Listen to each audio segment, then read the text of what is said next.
So, Under the Silver Lake, we're going to review that now, and Jim's going to do the review. Take it away, Jim. Yeah, so Under the Silver Lake, it screened at the Glasgow Film Festival. I didn't have a chance to catch it there, but it is now, as we broadcast, available on Mubi, and it will be available there until the 19th of April.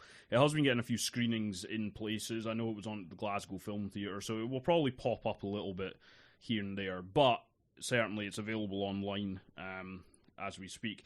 And basically it's set in Los Angeles, another film set in Los Angeles, and it's it's going for a sort of neo-noir feel, and it follows Andrew Garfield playing a kind of, down and out slacker type, basically, called Sam, who spends his days, sitting around, not really doing much, spying on his female neighbours in very leery fashion.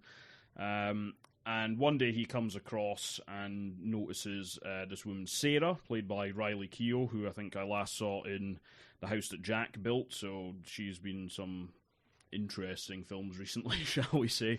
But basically, the next morning, so he makes a connection with her, and the next morning she disappears. So he goes on this quest across Los Angeles, unraveling kind of ridiculous clues and, conspiracy theories, and trying to find out what happened to this woman. And it doesn't really work for me, to be honest. It's directed by David Robert Mitchell, who has done 2 films before, The Myth of the American Sleepover, and then his breakout thing was It Follows, a horror film from about 2 or 3 years ago, which was really excellently done, made a lot of waves, and it does feel like this is the film he's been allowed to make because that was so successful. There's a lot going on here, and it does not blend as well as it should. It really doesn't. It spends a lot of its runtime basically framing him as this kind of misogynistic nutbag, effectively, and he is. I mean, it makes very clear that that's meant to be the perspective of the character, not the film.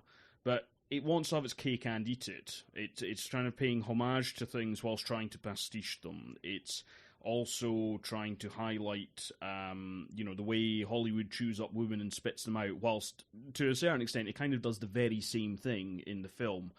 And it's not very subtle about it. There's one scene where, he's chasing down this lead, and the people he's talking to stop leaning on the gravestone that they're leaning on. It's got Hitchcock written across it. I mean, and it's got this very Bernard Herrmann-style score. It's really going for these LA noirs, and even modern ones like LA Confidential and things like that, but also, like Billy Wilder's films and things like that. It's really going for that sort of tone.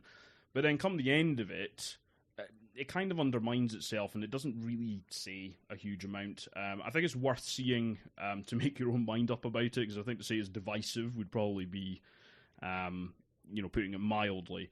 But for me, it didn't quite work, and I just kind of had this vision of Hitchcock spinning in that grave that you see, to be perfectly honest.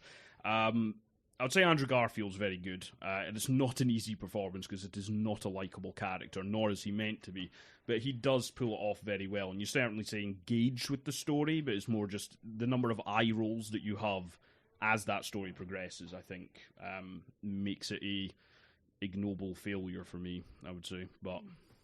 check it out yourself, I would say.